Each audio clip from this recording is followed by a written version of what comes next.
الحمد لله نحمده ونستعينه ونستغفره ونعوذ بالله من شرور أنفسنا ومن سيئات أعمالنا من يهده الله فلا مضل له ومن يضلل فلا هادي له وأشهد أن لا إله إلا الله وحده لا شريك له وأشهد أن محمدًا عبده ورسوله أما بعد فإن خير الحديث كتاب الله وخير الهدي هدي محمد صلى الله عليه وسلم وشر الأمور محدثاتها وكل محدثة بدعة وكل بدعة ضلالة وكل ضلالة في النار رب اشرح لي صدري ويسر لي أمري واحلل عقدة من لساني يفقهوا قولي اللهم انفعنا بما علمتنا وعلمنا ما ينفعنا وزدنا علما رب أوزعني أن أشكر نعمتك التي أنعمت علي وعلى والدي وأن أعمل صالحا ترضاه وأصلح لي في ذريتي إني تبت إليك وإني من المسلمين أعوذ بالله السميع العليم من الشيطان الرجيم بسم الله الرحمن الرحيم إن الله يأمر بالعدل والإحسان وإيتاء ذي القربى وينهى عن الفحشاء والمنكر والبغي يعظكم لعلكم تذكرون وأوفوا بعهد الله إذا عاهدتم ولا تنقضوا الأيمان بعد توكيدها وقد جعلتم الله عليكم كفيلا إن الله يعلم ما تفعلون ولا تكونوا كالتي نقضت غزلها من بعد قوة أنكاسا تتخذون أيمانكم دخلا بينكم أن تكون أمة هي أربى من أمة إنما يبلوكم الله به وليبينن لكم يوم القيامة ما كنتم فيه تختلفون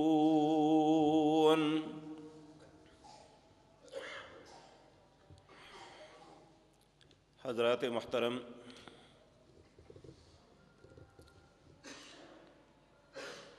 آج جس خطے میں میں اور آپ رہتے ہیں، ہماری زندگی کا سب سے بڑا مسئلہ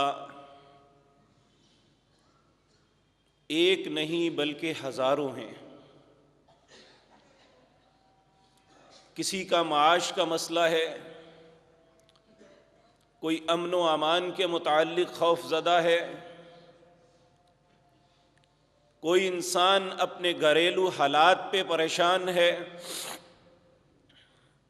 علی ھذا القیاس یہ اتنی لمبی فہرست ہے کہ اسی کو بیان کرنا شروع کر دوں تو شاید جمعے کا خطبہ باقی نہ رہے۔ لیکن میرے عزیز بھائیو، ایک بات ذہن میں رکھیں، بات وہی سچ ہے جو ہمارا رب کہتا ہے۔ اگر اس سچ کو تسلیم کر لیں تو ممکن یہ بات چھوٹی ہے، یقینی بات ہے کہ اللہ ہمارے سارے معاملات کو حل کر دے۔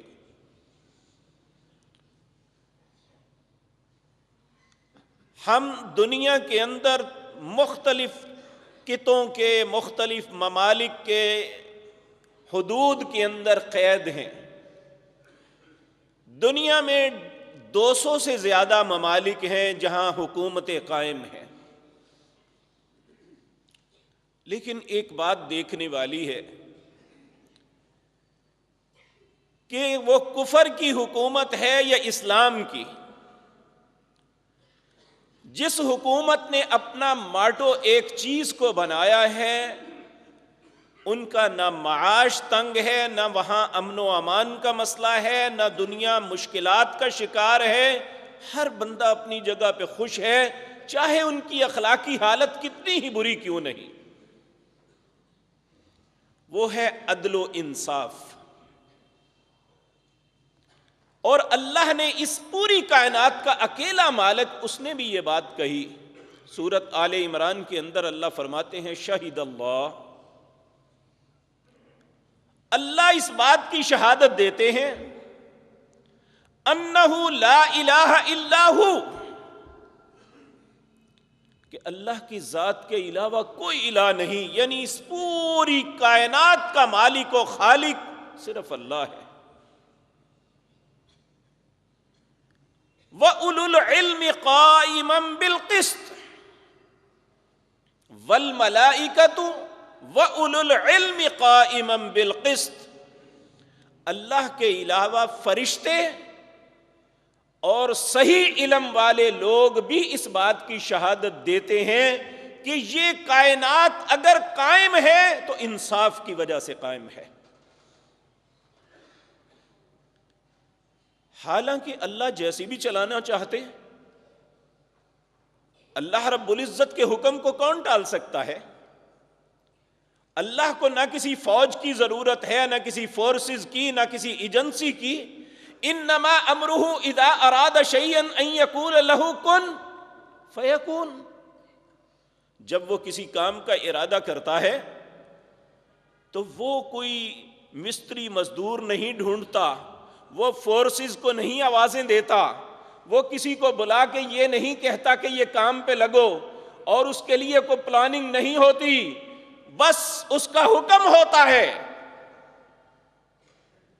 اگر یقین نہ آئے تو ما تری فی خلق الرحمن من تفاوت. یہ تمہارے سامنے آسمان ایک مخلوق بنائی ہے اللہ نے، اور اس پہ کسی مزدور نے کام نہیں کیا، کسی فرشتے نے کام نہیں کیا. اللہ کہتے ہیں میں نے بنائی اور میرے صرف حکم سے بنی ہے.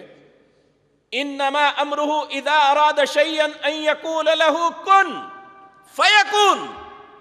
جب میں کسی کام کا ارادہ کرتا ہوں تو کہتا ہوں ہو جاتا ہے. اللہ سب کچھ کر سکتے تھے، لیکن یہ بات انڈرسٹوڈ ہے کہ اللہ بھی کہتے ہیں، اس کے فرشتے بھی کہتے ہیں، صاحب علم بھی کہتے ہیں قائما بالقسط. اگر یہ کائنات قائم ہے تو انصاف کی وجہ سے قائم ہے. آپ دنیا کے وہ ممالک جن کے متعلق ہم کہتے ہیں وہ بڑا آئیڈیل ملک ہے، وہاں بڑا امن و امان ہے، وہاں کی صورتحال یہ ہے، ان کا معاش بڑا اچھا ہے، وہ ترقی یافتہ ملک ہیں، آپ وہاں جا کے دیکھ لیں کہ آپ کو بنیاد اگر نظر آئے گی تو یہ کہ وہاں انصاف ہے. یہ نہیں دیکھا جاتا یہ اپنا ہے یہ غیر. اور میرے بھائیو، انصاف کا یہ صرف مطلب یہ نہیں ہے کہ عدالت میں ہی انصاف ہوتا ہے، اس کے باہر نہیں. آپ صرف اپنے گھر کی مثال دیکھ لیں. جس خاندان کے اندر ایک پشت کے بعد دوسری پشت چلتی ہے، کچھ پراپرٹی باپ یا ماں کی طرف سے آتی ہے، وہ بہن بھائی اگر انصاف کے تقاضوں کو پورا کر کے ہر کو اس کا حصہ دے دیتے ہیں، یہ خاندان خوشحال بھی ہو جاتا ہے اور امن و امان سے بھی رہتا ہے. کیا یہ بات ہے یا نہیں؟ اگر یہ بات درست ہے اور یہ بھی بات ہمارے سامنے ہے کہ جس خاندان کے اندر ایک شخص بھی ناانصافی سے کام لیتا ہے وہ خاندان بھی ٹوٹ جاتا ہے، اور امن کے ساتھ چین کے ساتھ رہ بھی نہیں سکتے، اور جو کچھ پاس ہے وہ ایک دوسرے کے ساتھ لڑائیوں میں لگا دیتے ہیں. یہ ساری وہ باتیں ہیں جو ہم اپنی آنکھوں سے، کھلی آنکھوں سے، خواب میں نہیں، کھلی آنکھوں سے دیکھتے ہیں، اور زندگی میں ایک نہیں ہزاروں مرتبہ ان تجربات سے گزرتے ہیں۔ اور پھر ایک اور بات عرض کر دوں، اگر اس کلیش، گھر کے کلیش کے اندر ایک شخص جس کے ساتھ ظلم ہو رہا ہے، یا اس کے ساتھ نہیں کسی اور کے ساتھ ظلم ہو رہا ہے، وہ کہتا ہے کہ میں یہ ظلم نہیں ہونے دوں گا، میں اپنا حق اسے دے دیتا ہوں، آپ لڑیں نا، آپ تجربہ کر کے دیکھ لیں، وہ شخص اللہ اسے سب سے زیادہ فراوانی عطا کرے گا۔ کیوں؟ اللہ رب العزت نے کائنات کے لوگوں کو، اپنی مخلوق کو بات ہی ایک سکھائی ہے۔ ایک بات ہے جس کا حکم اللہ دیتا ہے، ایک بات ہے جس کا حکم شیطان دیتا ہے۔ اللہ کس بات کا حکم دیتا ہے؟ ان اللہ یأمر بالعدل والاحسان وایتاء ذی القربی۔ تمہارا رب تمہیں حکم دیتا ہے عدل کا۔ عدل کیا ہے؟ جو میرا حق ہے وہ میں رکھوں، جو آپ کا ہے اس پہ نظر نہ رکھوں، وہ آپ کا آپ کو دوں۔ اور بلکہ اللہ تو اہل ایمان سے اس سے بھی زیادہ کا تقاضا کرتا ہے، وہ کہتا ہے احسان کرو۔ احسان کیا ہے؟ حق میرا ہے، میں چاہتا ہوں کہ میں اپنے بھائی کو دے دوں،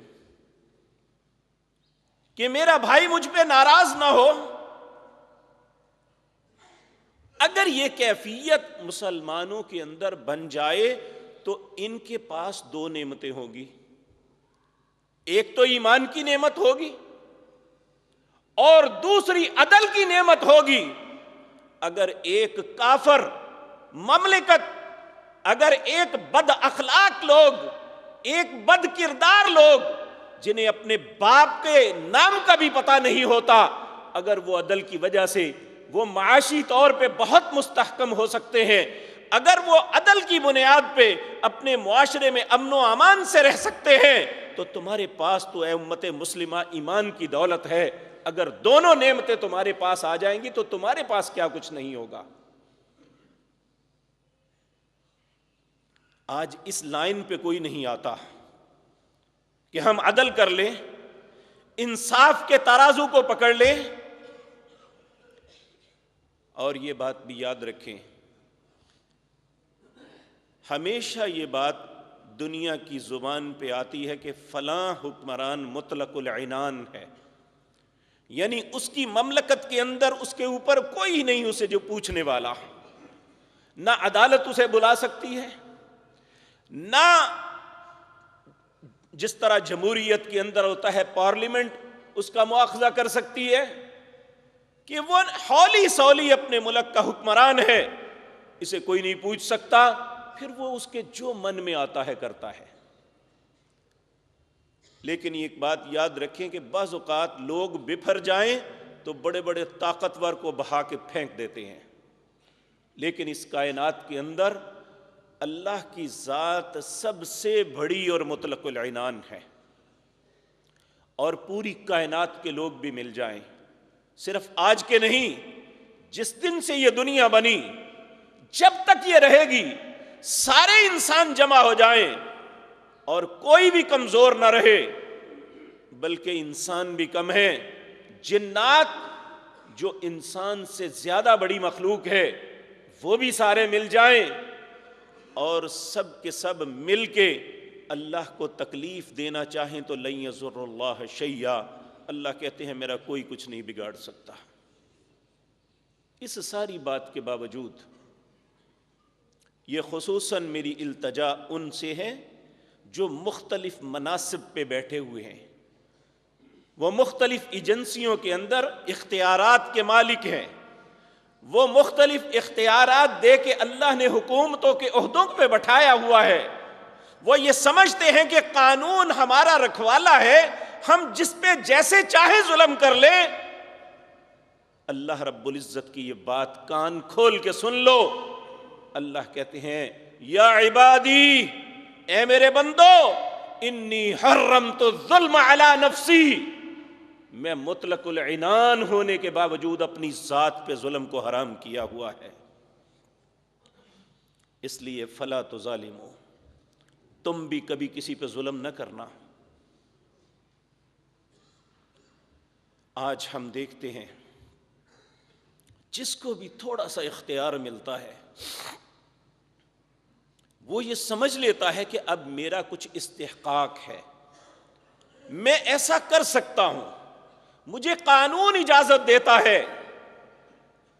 میرے پیارے بھائیوں، ممکن ہے پولیس کا قانون ایک کانسٹیبل کو، ایک اے ایس آئی کو، ایک ایس ایچ او کو، ایک انسپیکٹر، ایک ڈی آئی جی، آئی جی تک ان کو کچھ اختیار دیتا ہوگا، لیکن جس عدالت میں ہم نے جانا ہے وہاں پاکستان کا آئین نہیں چلے گا، وہاں ہندوستان کا آئین نہیں چلے گا، وہاں برطانیہ کا آئین نہیں چلتا، اس مالک الملک کا آئین چلتا ہے جس نے اپنی ذات پہ بھی ظلم کو حرام کیا ہوا ہے۔ وہ ہمیں ظلم کی کیسے اجازت دے سکتا ہے؟ یہ مت سوچیں کہ میں نے تو کسی کے کہنے پہ کیا ہے، مجھے تو آرڈر ملا تو میں نے یہ کیا ہے۔ میرے عزیز بھائیوں، جو کچھ ہو رہا ہے ہمیں تھوڑا سا سوچنا چاہیے کہ ہم میں سے کوئی انسان ایسا نہیں ہے جو یہ کہہ سکے کہ میں اللہ سے سبقت لے جاؤں گا۔ اللہ رب العزت سورۃ حامیم سجدہ میں یہ بات ارشاد فرماتے ہیں، جو لوگ برائی میں آگے بڑھتے ہیں نا، وہ کیا سوچ کے یہ کرتے ہیں کہ وہ مجھ سے آگے بڑھ جائیں گے، کیا میرے دائرے سے نکل جائیں گے؟ آج تو ہمارا مقامی قانون ہمارے گناہوں پہ پردہ ڈال دے، لیکن جس دن اللہ کی عدالت لگے گی پھر یہ کہنے والا کوئی نہیں ہوگا کہ بھینسیں کی بہنیں ہوتی ہیں، اس لیے ہمیں اپنے محکمے کے افراد کو بچانا ہے۔ اس وقت تو یہ ہوگا، یوم یفر المرء من اخیہ وامہ وابیہ وصاحبتہ وبنیہ لکل امرئ منہم یومئذ شأن یغنیہ۔ اس دن بھائی بھائی سے بھاگے گا، اس دن بیوی خامد سے بھاگے گی، اس دن باپ بیٹے سے بھاگے گا، بیٹا باپ سے بھاگے گا۔ اور بلکہ سورۃ معارج کے اندر اللہ رب العزت نے فرمایا کہ یہ انسان کہے گا وَمَن فِي الْأَرْضِ جَمِيعًا ثُمَّ يُنْجِي، اے اللہ ساری مخلوق کو میری طرف سے جہنم میں ڈال دے، مجھے چھوڑ دے۔ اللہ کا جواب کیا ہوگا؟ کلا، یہ نہیں ہو سکتا۔ ہر شخص کو اپنے اعمال کا بدلہ بھگتنا ہے۔ میرے بھائیوں، عدل کی ضد ہے ظلم، تو جب اللہ رب العزت نے اس کو اپنے آپ پہ حرام کیا ہوا ہے تو ہم ایک بھائی کی حیثیت سے بھائی پہ ظلم کریں، ایک بھائی کی حیثیت سے بہن پہ ظلم کریں، یا ایک منصب دار کی حیثیت سے اپنی رعایا پہ ظلم کریں؟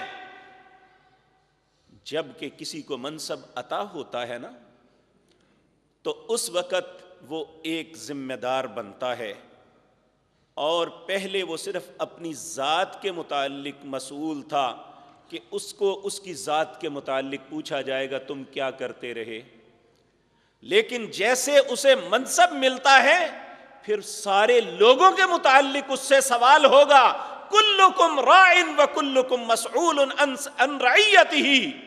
اب تم ایک ذمہ دار بن گئے ہو، اب تم سے صرف تمہارا نہیں، تمہارے ایریے کے اندر جتنا علاقہ ہے جس کے تم مسئول بنائے گئے ہو ان سب کے متعلق سوال ہوگا کہ جس ذمہ داری سے نوازا گیا تھا وہ پوری کی ہے یا نہیں کی۔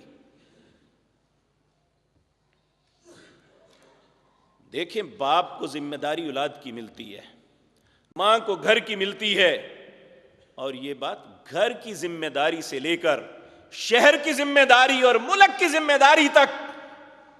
لیکن بدقسمتی یہ ہے کہ آج ایک باپ سے لے کر ملک کے حکمران تک کوئی بھی اپنی ذمہ داری پوری نہیں کر رہا الا ماشاء اللہ. تو میرے بھائیو، اگر ہمارے دامن میں عدل یا ہمارے سینے پہ عدل کا تمغہ نہ ہوا، انصاف کی بات نہ ہوئی، تو کل اللہ کی عدالت میں بچنے کی کوئی صورت نہیں ہے. آج تو دنیا کے معاش کو ہی روتے ہیں نا، اور معاش کی بہتری کے لیے ہم پلاننگ کیا لاتے ہیں کہ اس چیز کو لے آؤ جس سے رب بالکل ناراض ہوتا ہے، کہتا ہے میرے ساتھ جنگ ہے، کہ کہتے ہیں جا کے سود کے ذریعے اس دلدل کے اندر دنس جاؤ، تمہارا معاش بہتر ہو جائے گا. میں کہتا ہوں میرا رب کہتا ہے تمہیں سب کچھ دے دوں گا. وَلَوْ أَنَّ أَهْلَ الْقُرَىٰ آمَنُوا وَاتَّقُوا لَفَتَحْنَا عَلَيْهِمْ بَرَكَاتٍ مِّنَ السَّمَاءِ. اگر بستیوں والے ایماندار بن جائیں، اپنے دل میں خوف خدا پیدا کر لیں، انصاف کے ترازو کو تھام لے، ہر شخص اپنے حق پہ قناعت کر لے، تو میں آسمان اور زمین سے برکتوں کے دروازے کھول دوں گا. لیکن ہمیں اپنے رب پہ یقین نہیں ہے. ہم بات سن کے سبحان اللہ کہتے ہیں، کہنے والا بھی جذبات میں کہتا ہے، لیکن ہمارا کردار یہ ہے کہ ہمیں اپنے رب کے بے یقین نہیں ہے. آپ کسی فورم پہ بیٹھ کے بات کر لیں کہ میرے رب نے یہ کہا، وہ کہیں گے جی پلاننگ بتاؤ.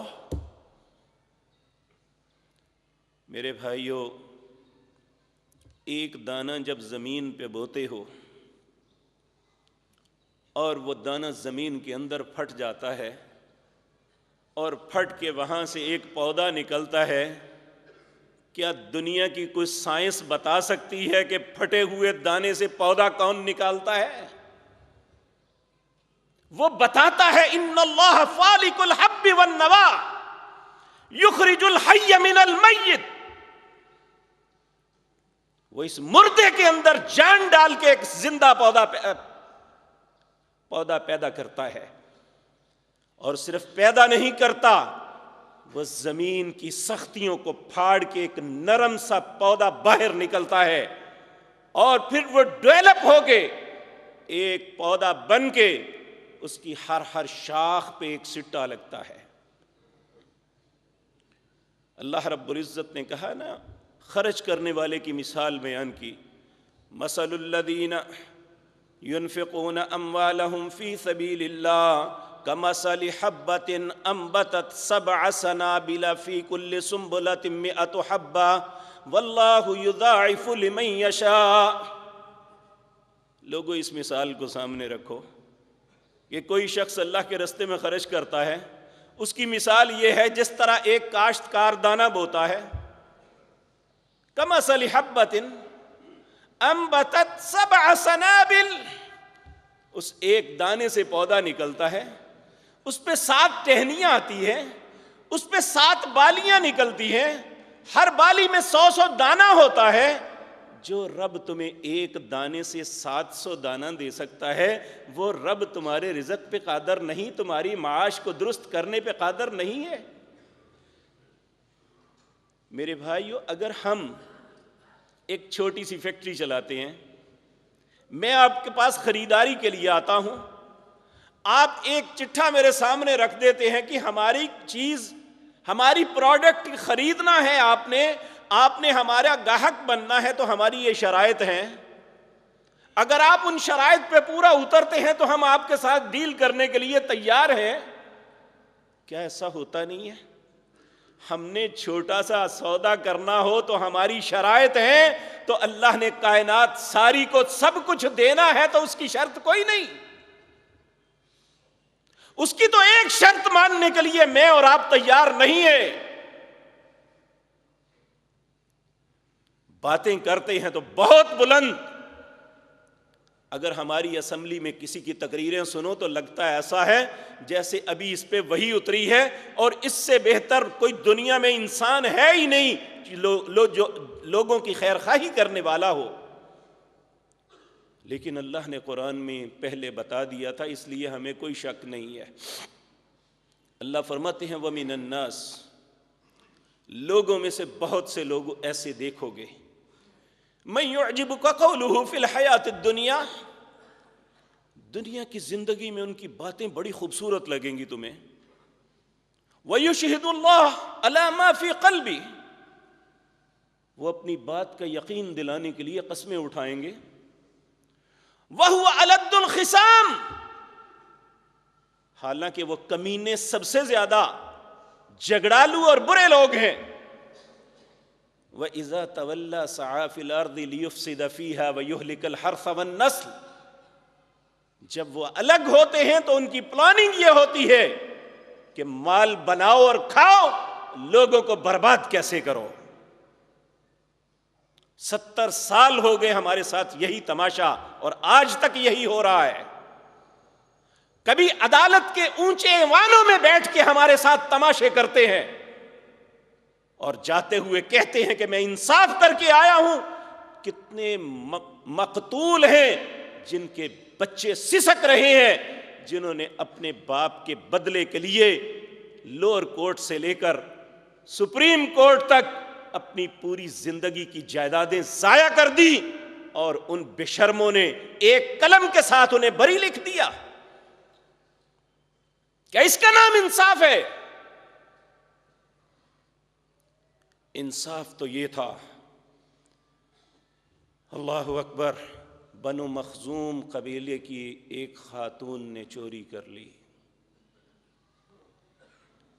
اسلامی عدالت نے اس کے ہاتھ کاٹنے کا حکم دے دیا۔ قبیلہ بہت بڑا تھا اور عورت بہت بڑے خاندان سے تعلق رکھتی تھی۔ پیارے نبی جناب محمد الرسول اللہ صلی اللہ علیہ وسلم کی خدمت میں حاضر ہوئے، آ کے عرض کی یا رسول اللہ صلی اللہ علیہ وسلم، قبیلہ بہت بڑا ہے، سفارش کے لیے کسے لائے؟ جس نوجوان سے نبی کریم بہت پیار کرتے تھے، آپ کے منہ بولے بیٹے زید، ان کے بیٹے اسامہ تھے، ان کو لے کے آئے۔ انہوں نے عرض کی یا رسول اللہ قبیلہ بھی بڑا ہے، خاندان بھی بہت بڑا ہے، آپ اسے معاف فرما دیں، آئندہ ایسا نہیں ہوگا۔ تو نبی کریم نے کیا جواب دیا تھا؟ کیا عدل یہ تھا جو آج ہم کر رہے ہیں کہ جو اپنا ہو اس کے لیے ریلیف، اور جس کے متعلق ہمارے دل میں سختی ہے یا وہ اپنا نہیں ہے، اسے دنیا کی ساری ذلتیں اس کے گلے میں ڈال دیں؟ اس کا نام عدل ہے؟ نبی مکرم صلی اللہ علیہ وسلم نے فرمایا لو کان فاطمہ بنت محمد صلی اللہ علیہ وسلم لقطعت یدا،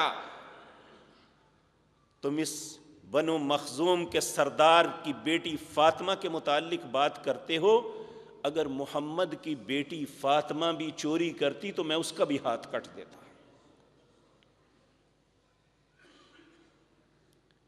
میرے بھائیو، جب یہ سارا معاشرے کے اندر ایک عام انسان سے لے کر مملکت کے سب سے بڑے عہدے پر بیٹھے ہوئے انسان تک کوئی بھی انصاف کے تقاضوں کو پورا نہ کرے، تو پھر اس معاشرے کا کبھی نہ معاش ٹھیک ہو سکتا ہے، نہ امن و امان ہو سکتا ہے۔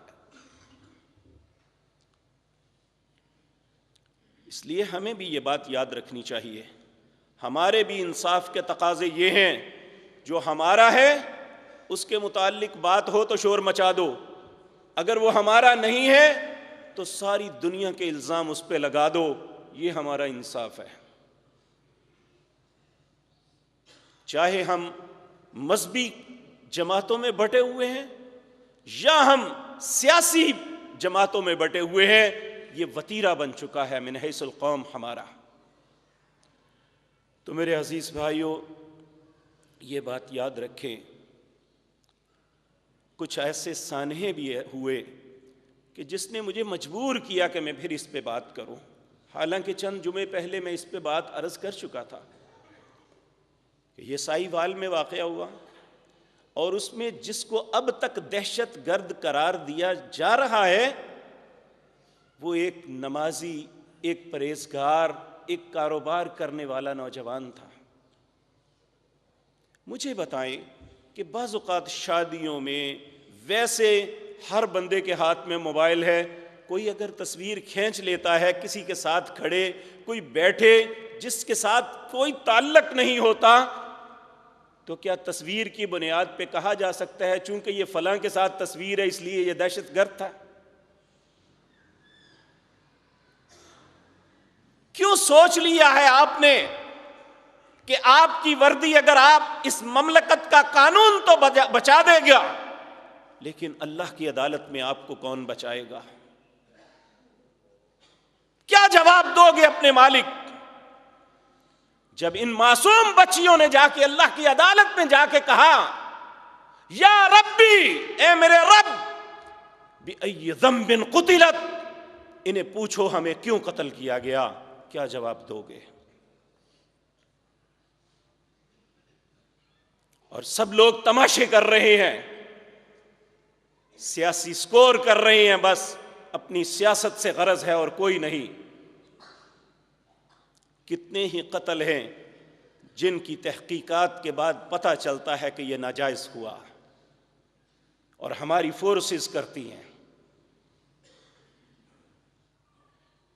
تو میرے عزیز بھائیوں، ہمارا مقصد صرف خیر خواہی اور اللہ کا پیغام پہنچانا ہے، کیونکہ اگر ایسے حالات میں خاموشی اختیار کی جائے تو میرے مالک نے بڑی سخت سزا کا آرڈر فرمایا ہے، کہا ان الذین یکتمون ما انزلنا من البینات والہدی من بعد ما بیناہ للناس فی الکتاب اولئک یلعنہم اللہ ویلعنہم اللاعنون۔ جس کے سامنے حق ظاہر ہے، جس کے سامنے آیات بینات ہے اور انہیں اس کا پتہ ہے وہ لوگوں تک نہیں پہنچاتا، اس پہ اللہ کی، فرشتوں کی اور ساری مخلوق کی لعنت پڑتی ہے۔ ہم اللہ سے ڈرتے ہوئے یہ خیر خواہی کے ساتھ یہ باتیں عرض کر رہے ہیں، کیونکہ پیارے نبی جناب محمد الرسول اللہ صلی اللہ علیہ وسلم آپ نے ارشاد فرمایا کہ مظلوم کی بد دعا سے بچو۔ حضرت عبداللہ بن عباس رضی اللہ تعالیٰ عنہ کہتے ہیں کہ جب حضرت معاذ بن جبل کو یمن کا گورنر مقرر کیا نبی کریم صلی اللہ علیہ وسلم نے، اب یہاں یہ بات ذہن میں رکھیں کہ وہ صرف ایک پولیس مین کی حیثیت سے نہیں گئے تھے، وہ ایک ملک کے گورنر کی حیثیت سے گئے تھے، اور گورنر کو رسول اللہ حکم کیا دے رہے ہیں؟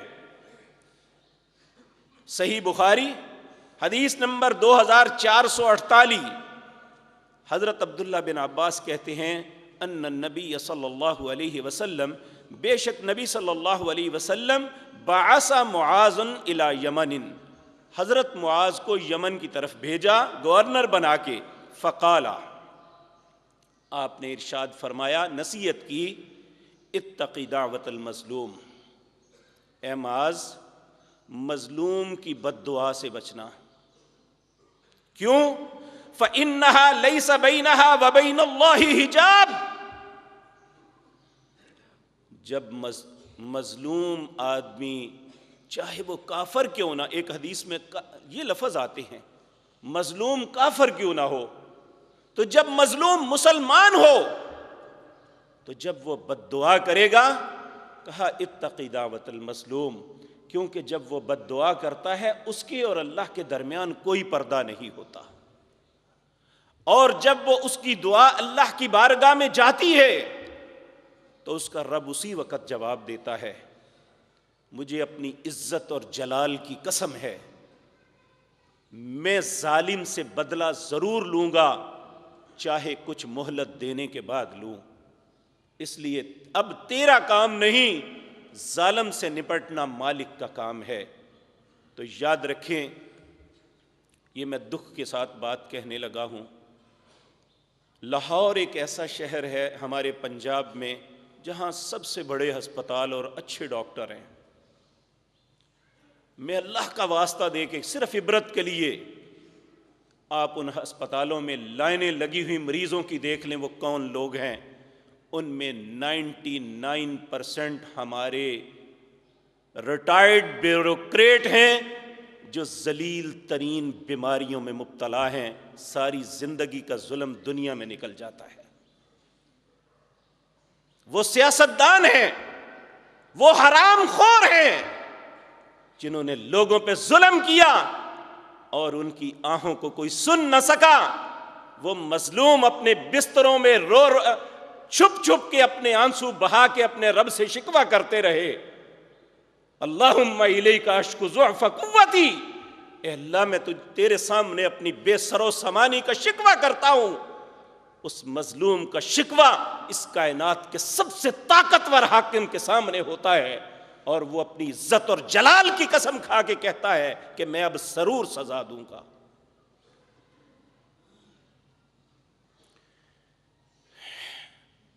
ایک دوسری حدیث پیارے نبی جناب محمد الرسول اللہ صلی اللہ علیہ وسلم نے فرمایا، لوگو ظلم سے بچو، چاہے تم با اختیار کیوں نہیں ہو۔ حضرت جابر بن عبداللہ رضی اللہ تعالیٰ عنہ کہتے ہیں، ان رسول اللہ صلی اللہ علیہ وسلم، رسول اللہ صلی اللہ علیہ وسلم نے فرمایا، اتقوا الظلم، لوگو ظلم سے بچ جاؤ، فإن الظلم ظلمات یوم القیامہ، لوگو قیامت کے دن ظلم کرنے کی وجہ سے اسے اندھیروں کے علاوہ کسی چیز سے واسطہ نہیں ہوگا۔ میں اللہ کا واسطہ دے کے کہتا ہوں، ایک نابینے آدمی کو آپ کسی بڑے گھر میں لا کے چھوڑ دیں، جسے پہلے سے علم نہ ہو کہ میں نے کس طرف جانا ہے، اس کی کیفیت کیا ہوگی؟ اور قیامت کے میدان جہاں برے انسان کے لیے ہر قدم پہ رکاوٹیں ہوگی، جب اسے کچھ بھی سجائی نہیں دے گا تو وہ کون سے رستے کو اختیار کر کے آگے بڑھے گا؟ پیارے نبی صلی اللہ علیہ وسلم نے اس لیے کہا، اتقوا الظلم، اس ظلم سے بچو، فإن الظلم ظلمات یوم القیامہ۔ بلکہ میں اس سے بڑھ کے ایک بات ذہن میں آ گئی، ہمارے ملک میں بلکہ ہر دنیا میں انٹیلیجنس ہوتی ہے اور وہ خبریں دیتی ہے۔ حقیقتاً انٹیلیجنس ہوتی تو یہ ہے کہ ملک کے خلاف جو بات ہو اس کو حکومت تک پہنچانا، لیکن ہماری انٹیلیجنس کا کام یہ ہے کہ جو حکومت کے خلاف کوئی بندہ صحیح بات بھی کرے تو اس کو پھنسانا۔ تو نبی کریم صلی اللہ علیہ وسلم نے فرمایا، جو شخص کسی پہ ظلماً ایسا معاملہ کر کے انٹیلیجنس کا فرد حکومت تک ایسی بات پہنچاتا ہے کہ وہ اسے اذیت دے، قیامت کے دن جنت کی خوشبو بھی نہیں پائے گا۔ کاش یہ ہماری ایجنسیاں سمجھ لیں کہ اگر یہ انصاف کے تقاضوں کو پورا کرتی تو اس ملک میں امن و امان کی اتنی بدتر حالت کبھی نہ ہوتی۔ یہ ہر ترازو کو اپنے ہاتھ پکڑ کے ہر ظلم کو اور اس کا جواز پیدا کرتے ہیں۔ واتقوا الشح، پہلی بات کہی اتقوا الظلم، ظلم سے بچو۔ دوسری بات کہی واتقوا الشح، شح سے بچو۔ شح کی تفسیر کیا ہے؟ کہ جو قوم اللہ کے فرائض میں کوتاہی برتتی ہے، نہ توحید، نہ نماز، نہ روزہ، نہ زکوٰۃ، نہ حج، بلکہ ان چیزوں کا مذاق اڑاتی ہے۔ آج ہم اپنے کردار، اپنے معاشرے میں اور اپنے رویوں میں دیکھ لیں، جتنا دین کا مذاق ہم اڑاتے ہیں اور اس مذاق پہ جتنی خوشی ہمیں ہوتی ہے کسی کو نہیں۔ پیارے نبی صلی اللہ علیہ وسلم نے فرمایا اتقوا الشح، شح سے بچو. کیوں؟ فإن الشح أهلك من كان قبلكم، تم سے پہلے جتنی قومیں برباد ہوئی ہیں شح کی وجہ سے ہوئی ہیں، اور اسی وجہ سے حملہم علی ان اسفکوا دماءہم واستحلوا محارمہم، اسی شح کی وجہ سے، اللہ کے فرائض کی ادائیگی نہ کرنے کی وجہ سے ایک دوسرے کا خون بھی کرتی ہے اور ایک دوسرے کے مال اور عزت کو بھی لیتی ہے. کون سی بات ہے جو ہمارے نبی صلی اللہ علیہ وسلم نے ہمیں نہیں بتلائی؟ آج ہم میں سے ہر شخص کو اس بات کا گلہ ہے، کوئی بھی معاملہ ہو جائے جی دعائیں کرتے ہیں، دعائیں قبول کیوں نہیں ہوتی؟ تو سن لیں، آج سے 1440 سال پہلے پیارے نبی نے یہ ہمیں بتا دیا تھا. عبداللہ بن مسعود رضی اللہ تعالی عنہ، آپ نے فرمایا کہ ان النبی صلی اللہ علیہ وسلم، نبی کریم صلی اللہ علیہ وسلم قال، آپ نے ارشاد فرمایا لا تظلموا فتدعوا فلا يستجاب لكم، لوگو ظلم نہ کرنا، اگر ظلم کیا تو یاد رکھو پھر تم دعائیں مانگو گے اللہ تمہاری دعا کو قبول نہیں کرے گا.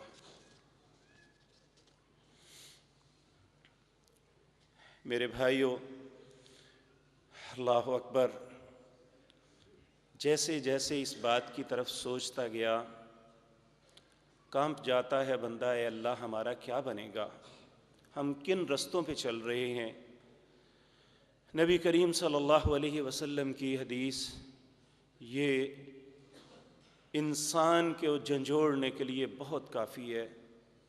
ہم مسلمان ہیں، مسلمان ہونے کے ناطے ہمیں قیامت کے دن سب سے بڑا سہارا اگر ہے تو رسول اللہ کی شفاعت کا ہے صلی اللہ علیہ وسلم.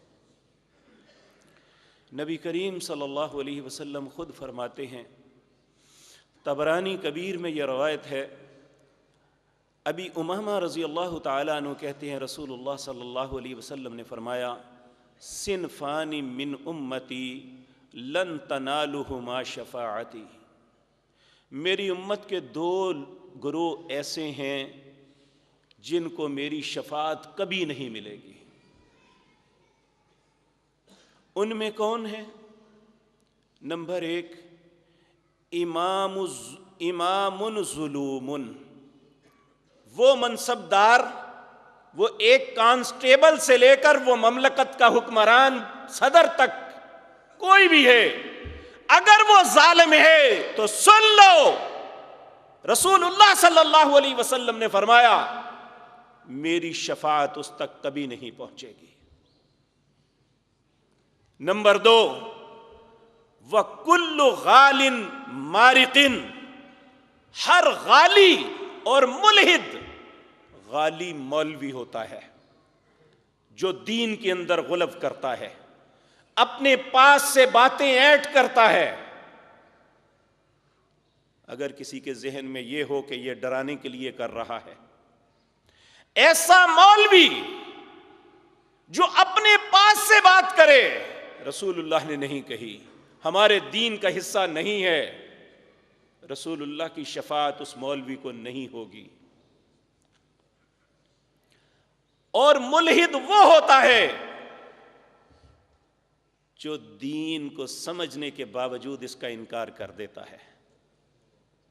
کتنے لوگ ہیں جو اللہ کی ذات کا، قرآن کا، کوئی حدیث کا، کوئی کسی بات کا انکار کر کے پھر بھی مسلمان ہے.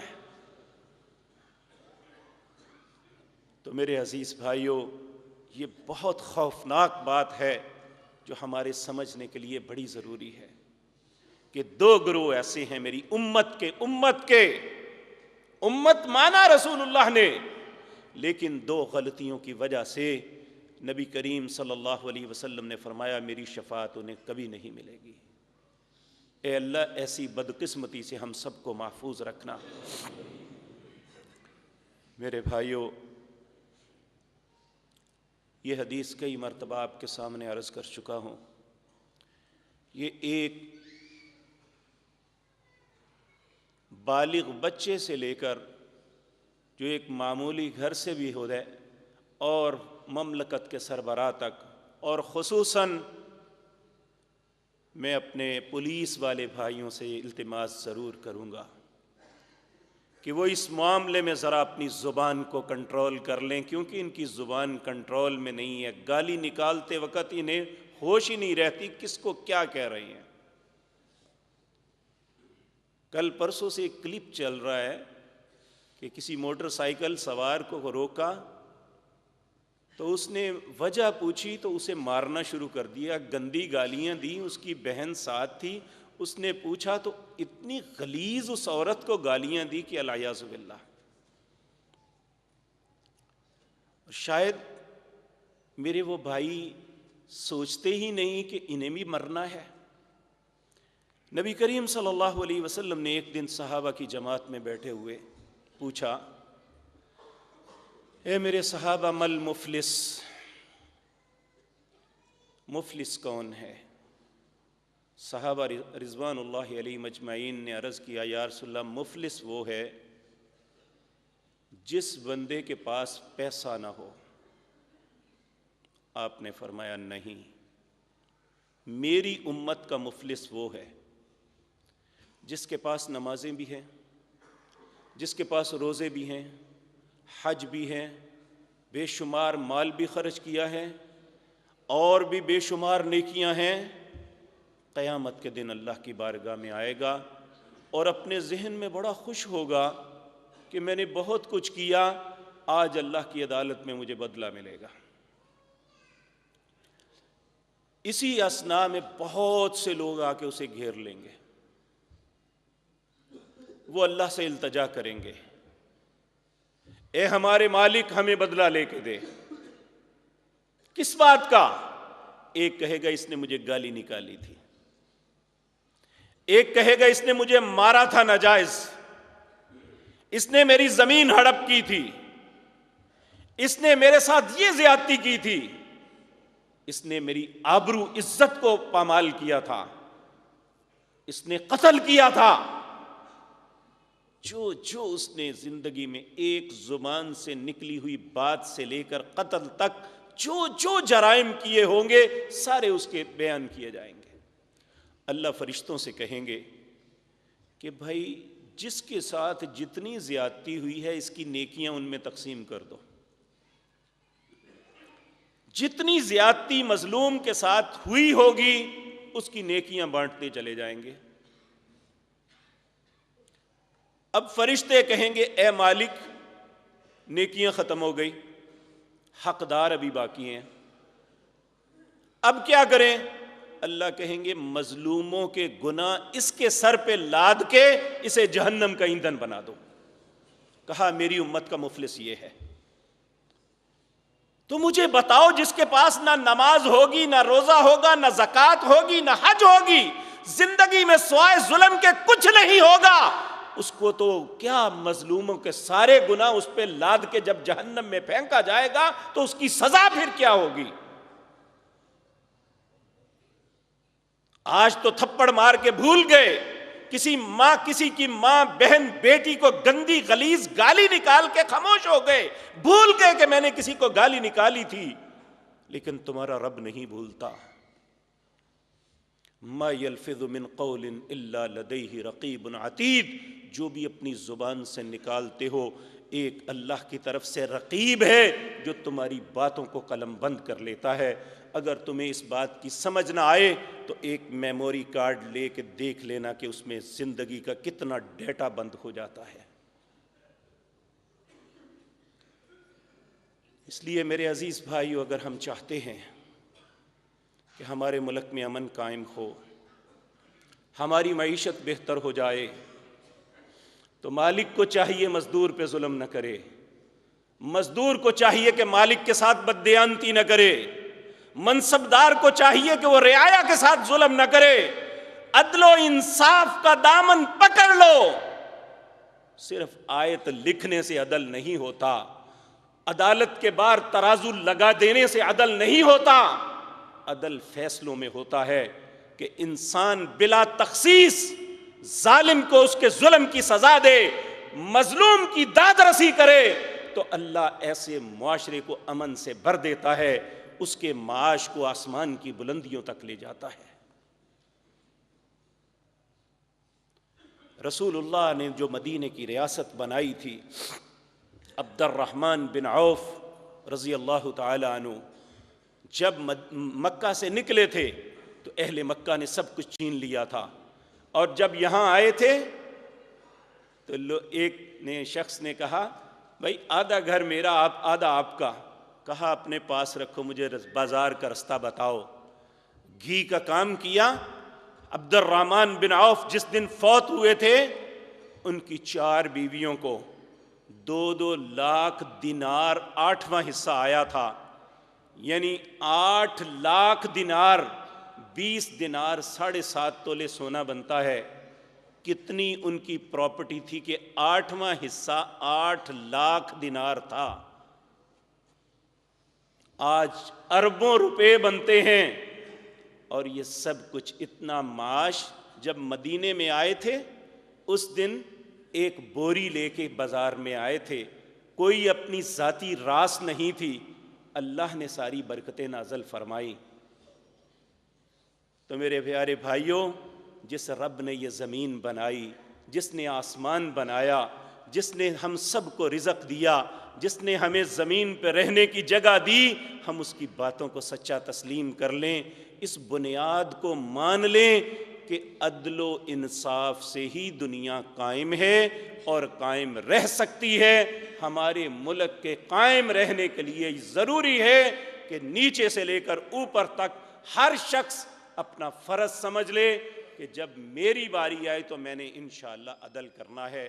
اللہ ہمیں یہ بات سمجھنے کی توفیق عطا فرمائے۔ اقول قولی ھذا